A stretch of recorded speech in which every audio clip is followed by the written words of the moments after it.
Kanishka metro में सामने बैठी उस लड़की को पिछले कुछ मिनटों से देख रहा था।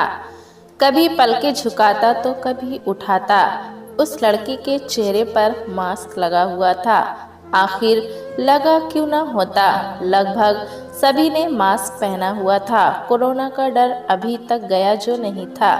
कनिष्क का मास्क से दम घुटने लगा था और इसलिए उसने अपना मास्क उतार दिया था। उसने अपने बगल में दाएं बाएं देखा तो बगल में बैठे दोनों ही लड़के अपने फोन की स्क्रीन में घुसे हुए थे। उसने अपने हाथों में पकड़े फोन का कैमरा खोला और उस लड़की की फोटो खींचने लगा। उस लड़की के हाथ में किताब थी। उसकी नजरें अपनी किताब से हर आने वाले स्टेशन पर उठती और सामने खिड़की से बाहर देखने लगती। शायद उसे लगता हो कि उसका स्टेशन किताब के चक्कर में छूट न जाए। जब वो सामने की ओर देखती तो कनिष्क को लगता जैसे उसे देख रही हो। वो खुश हो जाता।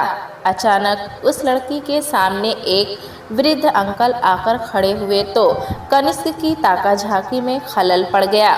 वो मन ही मन उन अंकल को दो तीन अपशब्द कहता।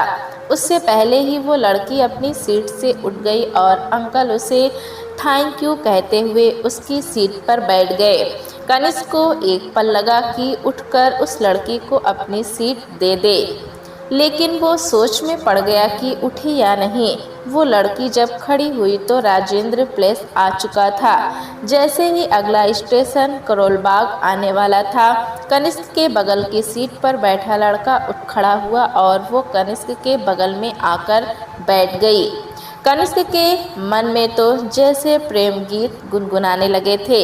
वो उस लड़की के इतना करीब बैठा था लेकिन उससे कुछ कहने की उसकी हिम्मत नहीं हुई। होती भी कैसे। आखिर उस लड़की को बुरा लग गया और उसने मेट्रो में कोई तमाशा कर दिया तो कनिष्क अपने सुंदर से चेहरे को उस लड़की के हाथों थप्पड़ खाकर लाल नहीं कराना चाहता था। वो लड़की अपनी किताब में खोई हुई थी कि अचानक उसके बैग में रखे फोन से नोटिफिकेशन की आवाज़ सुनाई दी। उस लड़की ने बैग से फ़ोन निकाला। कनिष्क की नज़रें भी उसके फ़ोन पर जा अटकी। स्क्रीन पर लिखा था, Nitika has mentioned in a story. ये इंस्टाग्राम का नोटिफिकेशन था जिस पर उस लड़की ने झट इंस्टाग्राम खोल लिया। उसका इंस्टाग्राम खुला और कनिष्क की नज़र सबसे ऊपर कोने में दिख रहे उसके यूज़र नेम पर गई। यूज़र नेम था टोस्का। कनिष्क ने ये शब्द ही पहली बार सुना था तो झट अपना इंस्टाग्राम खोल टोस्का टाइप कर उस लड़की को ढूंढने लगा कि तभी अनाउंसमेंट हुआ कि अगला स्टेशन राजीव चौक है। लड़की झट उठी और बैग में किताब डालते हुए गेट पर जा खड़ी हो गई। कनिष्क के देखते ही देखते गेट खुला और वो लड़की भी भीड़ में कहीं ओझल हो गई। Tosca Tosca Tosca. कनिष्क अपनी क्लास में बैठ अब भी उसी लड़की के बारे में सोच रहा था। लॉकडाउन के बाद कॉलेज खुलने का ये तीसरा दिन ही था और सभी अपने क्वारंटाइन के दिनों की बातें करने में बिजी थे। कनिष्क बीएससी जूलॉजी का सेकेंड ईयर का स्टूडेंट था। तेज तर्रार डिबेटिंग सोसाइटी का member, human development society, botanical society, लगभग हर करिकुलर एक्टिविटी से वो जुड़ा हुआ था। वो स्कूल टाइम से ही कई रिलेशनशिप में रहा था लेकिन कोई भी बहुत सीरियस कभी नहीं हुई थी और कॉलेज में पिछले एक साल में उसने एक दो लड़कियों को डेट भी किया था। आज जब उस लड़की को देखा तो उसे लगा जैसे उसे कुछ महसूस हुआ है, कुछ नॉर्मल से हटकर। हर मिनट वो इंस्टाग्राम पर चेक करता कि उसने अब तक उसकी फॉलो रिक्वेस्ट एक्सेप्ट की है या नहीं। उस लड़की की प्रोफाइल प्राइवेट थी, यानी डिस्प्ले पिक्चर के अलावा कनिष्क को कुछ भी नहीं दिख रहा था। डिस्प्ले पिक्चर में भी उसका चेहरा साफ नहीं था। उसने अपने मुंह पर हाथ रखा हुआ था। कनिष्क बेताब हुआ जा रहा था उन हाथों के पीछे छिपे उसके खूबसूरत चेहरे को देखने के लिए। कनिष्क को उस तरह कश्मकश में देख उसका दोस्त सुमित उसके बगल में आकर बैठ गया। कुछ बात है क्या? सुमित ने सवाल किया। नहीं यार, कुछ खास नहीं। ठीक है कहकर सुमित उठ ही रहा था कि कनिष्क बोल पड़ा। कभी ऐसा हुआ है कि तूने कोई लड़की देखी हो मेट्रो में और तुझे उस पर क्रश टाइप कुछ आ गया हो? रोज ही आता है नया क्रश तो, सुमित ने कहा और ठहाका मार हंसा। फिर आगे तू बात करता है उससे जाकर या कभी इंस्टाग्राम या फेसबुक पर मिली हो? पागल है क्या? मेट्रो में देखकर उसका नाम थोड़ी पता चल जाता है। और वैसे भी आजकल हर लड़की का बॉयफ्रेंड होता ही है, सो बिना जाने उसे अप्रोच करने का कोई फायदा नहीं। सुमित ने कहा। ओह, तुझे कौन पसंद आ गई? नहीं कोई नहीं, कनिष्क ने बताया। अब बता भी यार, एक लड़की दिखी थी आज मेट्रो में मास्क पहने हुए, मेहरून टॉप, ब्लू जीन्स, लंबे घने बाल, स्पोर्ट शूज पहने हुए थी। उसकी आंखें इतनी सुंदर थी कि क्या बताऊं। उसने हैंडबैग ले रखा था और किताब पढ़ रही थी। मुराकामी की, मतलब समझदार किस्म की थी। एक तो इतनी पतली थी, ऊपर से पर्सनालिटी इतनी अच्छी, उठने बैठने का तरीका इतना अच्छा था। देख, मैंने उसकी फ़ोटो भी ली थी।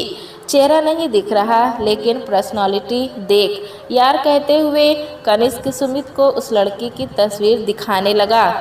तो तूने बात नहीं की? सुमित बोल उठा। नहीं ना, यही तो प्रॉब्लम है। लेकिन मैंने उसका इंस्टा यूज़र नेम देखा था और उसे रिक्वेस्ट भी भेज दी। अब वो एक्सेप्ट कर ले तो कुछ बात बने। हम लेट्स सी। कनिष्क पूरा दिन इंतज़ार करता रहा लेकिन उस लड़की ने रिक्वेस्ट एक्सेप्ट नहीं की।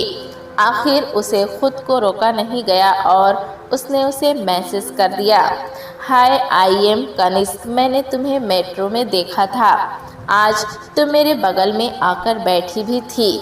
मैं तुमसे बात करना चाहता था और हाँ, मैंने तुम्हारी कुछ तस्वीरें भी ली थी। तुम इतनी सुंदर लग रही थी कि मैं खुद को रोक नहीं पाया। कनिष्क ने इतना लिखा था और तस्वीरें उस लड़की को भेज दी। 5 मिनट बाद ही उधर से रिप्लाई आ गया। हाय, ये तस्वीरें बहुत खूबसूरत है, थैंक यू। कनिष्क तो मानो रिप्लाई देखकर उछल पड़ा। उसने लिखा, ओह well, I am glad. By the way, तुम्हारा नाम क्या है? रितिका, रिप्लाई आया। तुम्हारा नाम भी तुम्हारी तरह ही खूबसूरत है, कनिष्क ने लिखा और उसकी मुस्कुराहट मानो जाने का नाम ही नहीं ले रही थी। हा हा हा, इतनी तारीफ, तुम हो ही तारीफ के काबिल। वैसे मेरा नाम कनिष्क है, मैं हंसराज कॉलेज का स्टूडेंट हूँ और तुम Gargi college second year BCom. Ritika ने उधर से लिखा। ओह इम्प्रेसिव, थैंक्स। कनिष्क सोच में पड़ गया कि अब क्या लिखे। उसे कुछ सूझ ही नहीं रहा था कि अब आगे क्या कहे, सो वो पूछ बैठा, तुमने अपना यूज़र नेम टोस्का क्यों रखा? मुझे इसका अर्थ पसंद है। मैं खुद को इस शब्द से कनेक्ट कर पाती हूँ। मैंने इस शब्द को गूगल किया था। ये शब्द है जिसका अर्थ है अनंत, दुख, दर्द, पीड़ा। आखिर इतने दुखी शब्द से तुम कनेक्ट कैसे कर लेती हो? बस कर लेती हूँ, कोई विशेष कारण नहीं है इसके पीछे। अच्छा, तुम्हें किताबें पढ़ना भी पसंद है ना? हाँ, बेहद। अच्छा सुनो, कनिष्क ने लिखा। कहो, रितिका ने कहा। तुमने अब तक मेरी रिक्वेस्ट एक्सेप्ट नहीं की है। मैं तुम्हारी प्रोफाइल नहीं देख पा रहा। हाँ, नेटवर्क में कुछ प्रॉब्लम है शायद। नेटवर्क ठीक होते ही एक्सेप्ट कर लूँगी। कोई बात नहीं। वैसे एक बात कहूँ? कहो। तुम्हें देखते ही तुम पर क्रश आ गया था मुझे। कनिष्क खुद को कहने से रोक नहीं पाया। सचमुच? हाँ सच। तुमने तो मुझे बिल्कुल नोटिस नहीं किया था। वैसे ऐसा तो कुछ नहीं है, तुम अपना फ़ोन हाथ में लेकर बैठे थे, बार बार मेरी तरफ देख रहे थे। तुमने ग्रीन शर्ट पहनी थी, चेक वाली। ब्लैक स्पोर्ट शूज और ब्लू जीन्स। मैं तुम्हारे बगल में आकर बैठी थी तो तुम्हारे चेहरे पर मुस्कान आ गई थी। रितिका का मैसेज देखकर कनिष्क सातवें आसमान पर पहुंच गया। वे दोनों रात भर एक दूसरे से बातें करते रहे। कौन सा गाना पसंद है, खाने में क्या पसंद है, कॉलेज की एक्टिविटीज, दोस्त यार, लगभग हर टॉपिक पर दोनों बातें करते रहे। देखते देखते कब सुबह के 4 बज गए, दोनों को पता ही नहीं चला। वैसे किताबें किस तरह की पढ़ती हो तुम, फिक्शन या नॉन फिक्शन? दोनों ही, लेकिन मुझे फिक्शन ज़्यादा पसंद है। ऐसा क्यों? हकीकत से बेहतर कल्पनाएं लगती हैं तुम्हें? हकीकत मुझे डराती है। अच्छा, फिर बीकॉम क्यों ली तुमने? उसमें तो सब हकीकत ही है, कुछ कल्पना नहीं है। कनिष्क ने चुटकी लेने के अंदाज में पूछा। हा हा, टॉपर थी मैं स्कूल में और फर्स्ट सेमेस्टर की भी। तुम तो समझदार भी हो, मतलब। वो तो मैं हूँ। कल मिलोगी? कनिष्क ने मैसेज किया। उधर से मैसेज का जवाब आया। सुबह 8:55, सुभाष नगर मेट्रो स्टेशन, मिलते हैं। आखिरी मैसेज में कनिष्क ने छोटा सा दिल भी भेज दिया और उधर से भी रिप्लाई में दिल आया तो उसकी खुशी और भी बढ़ गई। अगली सुबह कनिष्क 8:40 पर ही मेट्रो पर पहुंच गया।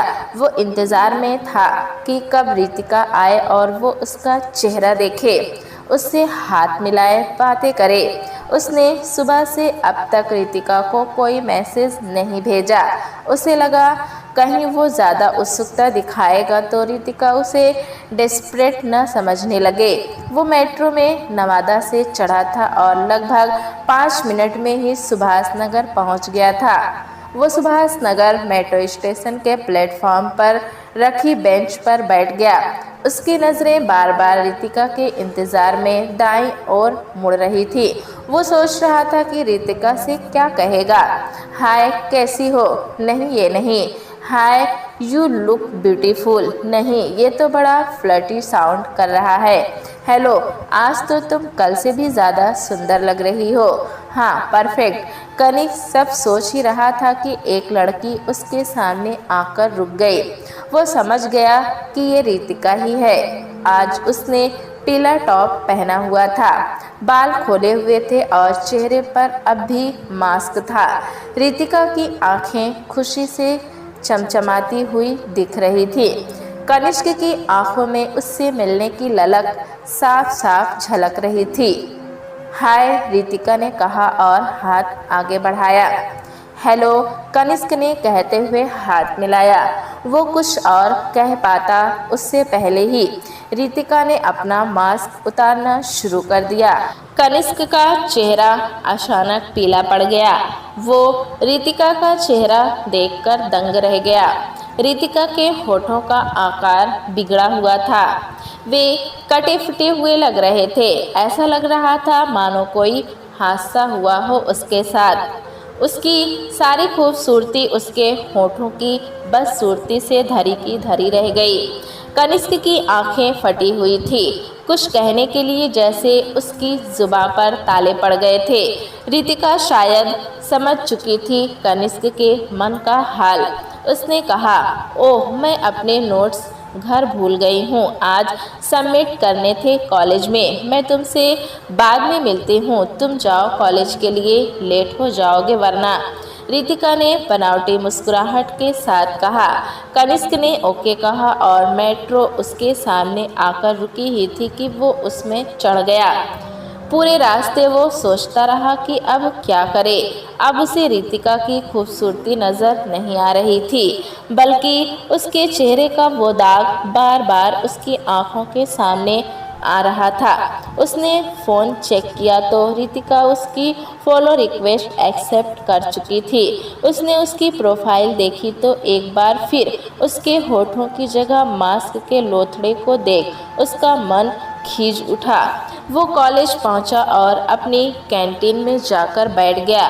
उसका अब क्लास में जाने का भी मन नहीं था। कुछ मिनटों बाद ही सुमित वहां आ गया। यार, बड़ी गड़बड़ हो गई, कनिष्क ने कहा। क्या हो गया? सुमित ने पूछा। वो लड़की याद है कल वाली, उससे मिला आज मैं। ओहो, ये कैसे हो गया? कैसा रहा सब? नाम क्या है उसका?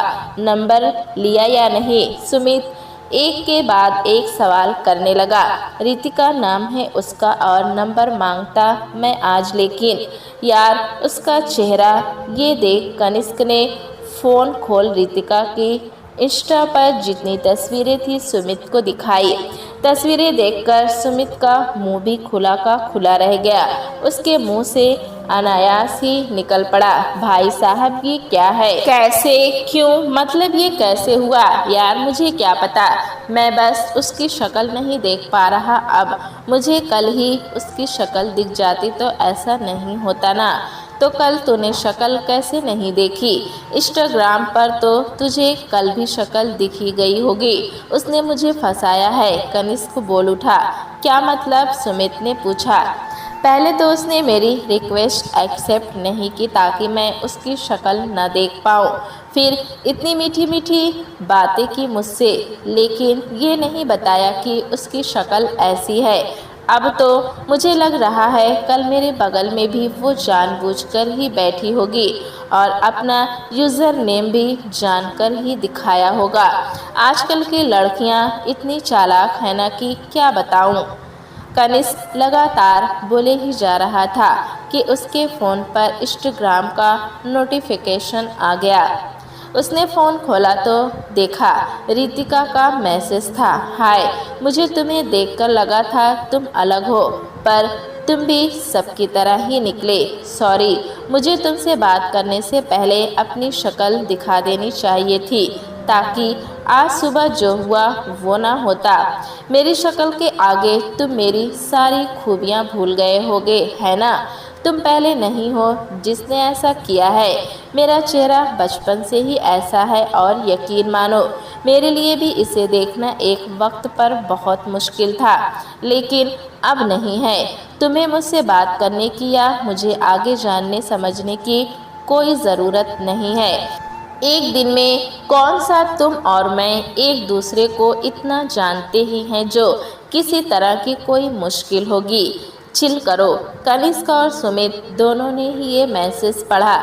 कनिष्क ने मैसेज पढ़कर रिप्लाई किए बिना ही फ़ोन बंद कर दिया। तू रिप्लाई नहीं करेगा? सुमित ने पूछा। नहीं, कनिष्क बोला।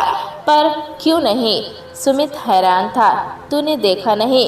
एक तो इसकी शक्ल इतनी बुरी है, ऊपर से इतना घमंड, इतना एटीट्यूड किस बात का? पहले खुद मुझे फंसाने की कोशिश की, अब मुझे इमोशनल करने की कोशिश कर रही है अपना दुखड़ा सुनाकर। मुझे लगा तुम अलग हो, इसका क्या मतलब है? खुद की शक्ल ऐसी है तो मैं क्या करूं?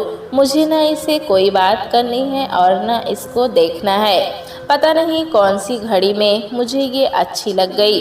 कनिष्क जिस मुंह से कल तक फूल गिरा रहा था आज जहर उगल रहा था। तू ये बोल क्या रहा है? कुछ सोच भी रहा है? तू उसके पीछे था, तूने उसे सामने से अप्रोच किया।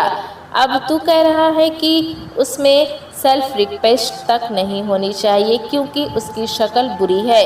तू ही था ना जिसने पिछले साल एसिड अटैक पर भाषण दिया था स्टेज पर और कहा था कि खूबसूरती सीरत में होती है, सूरत में नहीं। अब अपनी बात से ऐसे कैसे पलट रहा है? यार तू मेरा दोस्त है या उसका? कनिष्क ने चिढ़ते हुए कहा। हूँ तो तेरा ही, पर अब लग रहा है कि क्यों हूँ। तेरी सारी खूबियाँ तेरी घटिया सोच के आगे फीकी पड़ गई हैं और यकीन मान तू परफेक्ट नमूना है इस बात का कि लोग शक्ल से सुंदर हों तो ज़रूरी नहीं मन से भी हो। मुझसे इस तरह बात करने की कोई ज़रूरत नहीं है सुमित, कनिष्क ने कहा। मेरे आगे किसी के बारे में इस तरह की बात करने की तुझे भी कोई ज़रूरत नहीं है। मैं तेरा दोस्त हूँ, इसका मतलब ये नहीं तेरी हर गलत सलत बातें सुनूंगा। और पता है मैं खुश हूँ कि वो लड़की बच गई।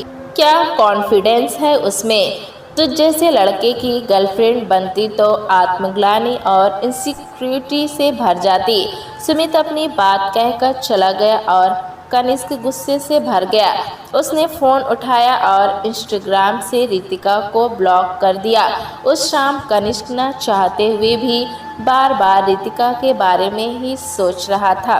उसे सुमित की कही बातें भी याद आ रही थी। कनिष्क ने फ़ोन उठाया और रितिका को अनब्लॉक कर मैसेज टाइप किया, सॉरी मैंने इतनी बुरी तरह बिहेव किया। कनिष्क के मैसेज भेजने के कुछ ही सेकंड में उसे रितिका का रिप्लाई आया, कोई बात नहीं। कनिष्क के चेहरे पर एक बार फिर मुस्कुराहट लौट आई। एक बार फिर उन दोनों की बातों का सिलसिला चल पड़ा था। अपना नंबर ही दे दो, मुझसे इंस्टाग्राम पर बात करना बहुत बोरिंग लगता है। कनिष्क ने कहा तो रितिका ने उसे अपना नंबर ही दे दिया। उन दोनों ने फिर कभी उस सुबह की बात नहीं की, लेकिन फिर कभी मैं और तुमसे हम होने का ख्याल भी दोनों के जहन में नहीं आया। कनिष्क इस बारे में बात नहीं करना चाहता था और रितिका की अब हिम्मत नहीं थी इस बारे में कुछ कहने की। वो चाहे जितनी भी मजबूत थी, लेकिन रिजेक्शन सहने का डर उसमें अंदर तक घर कर चुका था। खैर, दोनों को ही एक नया दोस्त मिल चुका था। कभी कभी दोनों साथ मेट्रो से राजीव चौक तक जाते तो ढेरों बातें किया करते। उसके बाद अपने अपने कॉलेज के रूट पर निकल जाया करते। तूने वो सीरीज देखी जो मैंने रात में बताई थी? कनिष्क मेट्रो में रितिका से पूछने लगा। हाँ, उस लड़की का कैरेक्टर कितना मजबूत था ना, मैं तो इम्प्रेस हो गई उससे। रितिका उत्सुकता से भरकर कहने लगी, तू भी तो वैसी ही है, मजबूत और नकचढ़ी। कनिष्क कहकर हंसने लगा। नकचढ़ी और मैं? तू ना जलता है मुझसे?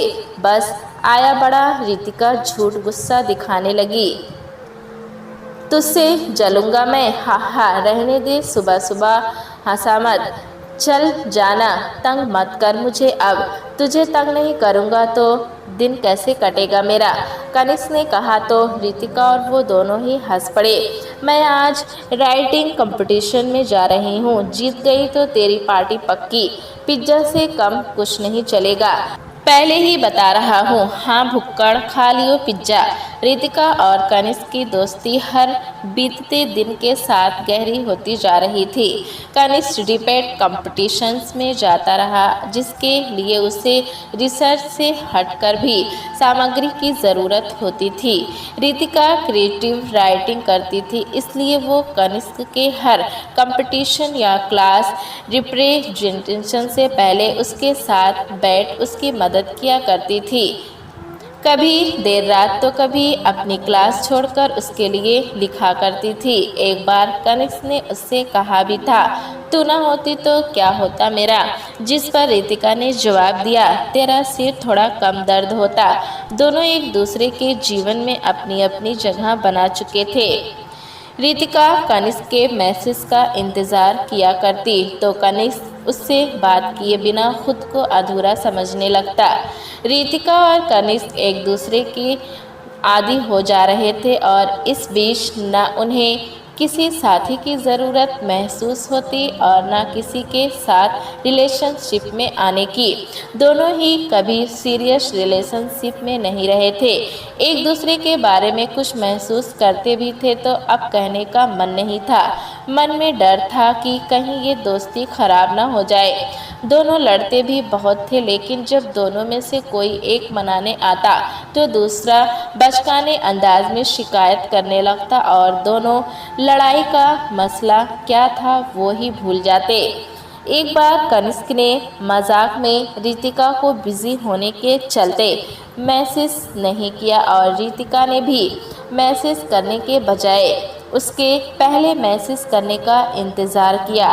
इसके चलते 2 दिनों बाद कनिष्क ने रितिका को ये कह दिया कि वो घमंडी है और ये सुनकर रितिका ने उसे मतलबी कह दिया।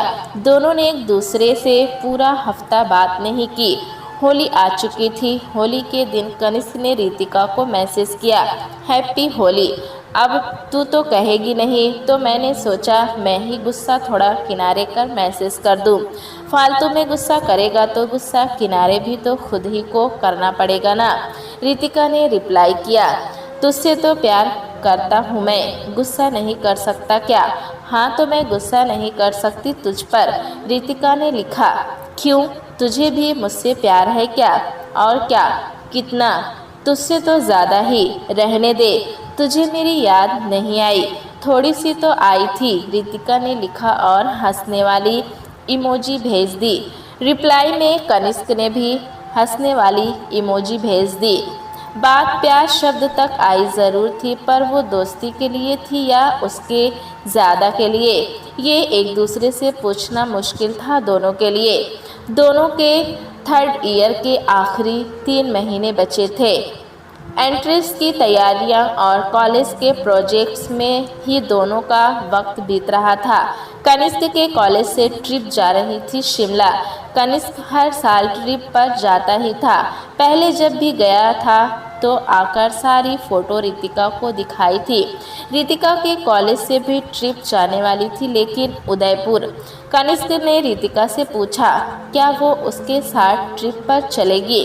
कनिष्क की अपने डिपार्टमेंट में इतनी तो चलती ही थी कि वो 1-2 लोगों को साथ ला सके। उसने सुमित को बताया कि वो रितिका को भी साथ लाना चाहता है, तो सुमित खुश हुआ। लेकिन वो इस बात को लेकर चिंतित था कि कोई कहीं रितिका का चेहरा देख उसे कुछ कह न दे। इस पर कनिष्क ने कहा, अगर किसी ने रितिका से कुछ कहा तो उसे जवाब देना आता है। वैसे भी वो जितनी बार भी कॉलेज आई है, किसी ने उसे अटपटा महसूस नहीं कराया, तो अब क्यों कराएगा? चिल कर रितिका ने ट्रिप के बारे में सुना तो वो खुश हो गई। उसने घर से परमिशन ले ली, ट्रिप के पैसे जमा करा दिए, अपनी सहेली निशा को भी साथ चलने के लिए मना लिया था। ट्रिप सुबह 6 बजे कॉलेज से निकलने वाली थी और अगले 4 दिनों तक सभी को साथ रहना था। बस में रितिका और निशा एक सीट पर बैठी थी और कनिष्क उनकी बगल वाली सीट पर सुमित के साथ बैठा था। कनिष्क की नज़रें ना चाहते हुए भी बार बार रितिका की तरफ जा रही थी, जिसे सुमित ने नोटिस कर लिया था। तूने उसे बताया या नहीं? सुमित ने पूछा। क्या बताया या नहीं? किसको? कनिष्क ने झिझकते हुए पूछा। तू पसंद करता है ना उसे? बता, क्यों नहीं देता? यार, उसने मना कर दिया तो? मतलब मुझे समझ नहीं आ रहा कि क्या कहूँ, कैसे कहूँ। वो अच्छी लड़की है, समझदार है, तेज़ तर्रार है, इतनी खूबियाँ हैं उसमें, फिर भी मैंने उसके साथ इतना बुरा बिहेव किया था शुरू में, याद है ना तुझे? अगर हमारी दोस्ती खराब हो गई तो बहुत मुश्किल है कुछ कह पाना। कनिष्क धीमी आवाज़ में सुमित से कहने लगा। तू अब तक इस बात को लेकर बैठा है? देख, अगर तू उसे उस नज़र से देखता है तो बता दे अपने दिल की बात। वो क्या कहती है वो तो उसकी मर्जी है ना। ठीक है, देखता हूँ। शिमला ट्रिप के पहले 3 दिन किसी एडवेंचर से कम नहीं थे। दिन कभी मॉल रोड पर तस्वीरें खींचती बीतता तो कभी कहीं और घूमते। रात में बोनफायर और एक लड़की को ऐसा लगा तो कभी शाम भी कोई जैसे है नदी बह रही है, जैसे गाने गाते गाते सब मिलकर नाचे भी तो कितना अच्छा था। ट्रिप पर गए प्रोफेसरों से छिपते छिपाते सब ने बियर भी तो पी थी। एक दिन तो ग्रुप की एक लड़की तान्या रिज रोड पर इतना तेज़ गिरी कि उसके दाएं पैर में मोच आ गई। रितिका उस पूरा दिन उसके पास ही रही, उसे सहारा देते हुए। सब जब यहाँ से वहाँ घूम रहे थे तो रितिका तान्या के साथ बेंच पर बैठ उसे हंसाने की कोशिश में लगी हुई थी। कनिष्क उसे देखता तो उसकी नादानियों पर तो कभी उसके निस्वार्थ भाव को देखकर मुस्कुरा देता। ट्रिप के आखिरी दिन यानी चौथे दिन की रात सभी नाचने गाने में मगन थे। होटल की छत पर बड़े स्पीकर्स लगे हुए थे। सभी ने ड्रेसेस पहनी हुई थी। रितिका ने ब्लैक पेंसिल ड्रेस पहनी थी जो उस पर बहुत सुंदर लग रही थी। जब स्लो सॉन्ग बजा और सभी कपल डांस करने लगे तो कनिष्क ने रितिका का हाथ पकड़ उसे अपने पास खींच लिया।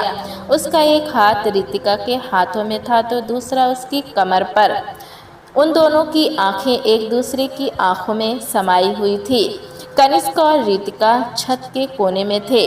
कनिष्क ने कहा, ये सब कितना अलग है ना, शहर व भीड़ से दूर। हाँ, अच्छा महसूस हो रहा है।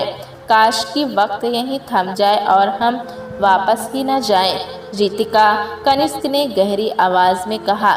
गाने के मध्यम शोर के बावजूद वे एक दूसरे को अच्छी तरह सुन पा रहे थे। हाँ, आई लव यू। बस कब हुआ, कैसे हुआ पता नहीं, लेकिन तुमसे प्यार हो गया है मुझे। तुम्हारे साथ अपनी ज़िंदगी बिताना चाहता हूँ मैं। हमेशा तुम्हारे साथ रहना चाहता हूँ। लड़ना झगड़ना चाहता हूँ तुमसे। मनाना चाहता हूँ तुम्हें। क्या तुम्हें मंजूर है मेरा प्यार? कनिष्क अपने प्यार का इजहार कर चुका था। कनिष्क, रितिका ने हैरान होते हुए कहा। कहो। कनिष्क की आंखों में सवाल थे। मैं भी तुम्हारे लिए यही सब महसूस करती हूँ और यकीन मानो मैं खुश भी हूँ, लेकिन मैं अभी तैयार नहीं हूँ। रितिका ने कुछ सोचते हुए कहा, मतलब मैं ग्रेजुएशन के बाद दिल्ली से बाहर जा रही हूँ पढ़ने, या शायद देश से ही बाहर। वक्त बहुत कुछ बदल देता है कनिष्क। अभी तुम मेरे लिए प्यार महसूस कर रहे हो, कल जब मैं तुम्हारे साथ नहीं रहूँगी तो तुम अकेले पड़ जाओगे। या हमारे बीच जो कुछ है उसे रिश्ते का नाम देकर खराब क्यों करना? हम एक दूसरे के जितने करीब हैं उतने हमेशा रहेंगे। मैं बस समय मांग रही हूँ तुमसे। बताओ, करोगे मेरा इंतज़ार हमेशा? प्यारे दोस्तों, कहानी कैसी लगी हमें कमेंट में ज़रूर बताएं। चैनल पे नए हैं तो एक लाइक और सब्सक्राइब करना ना भूलें।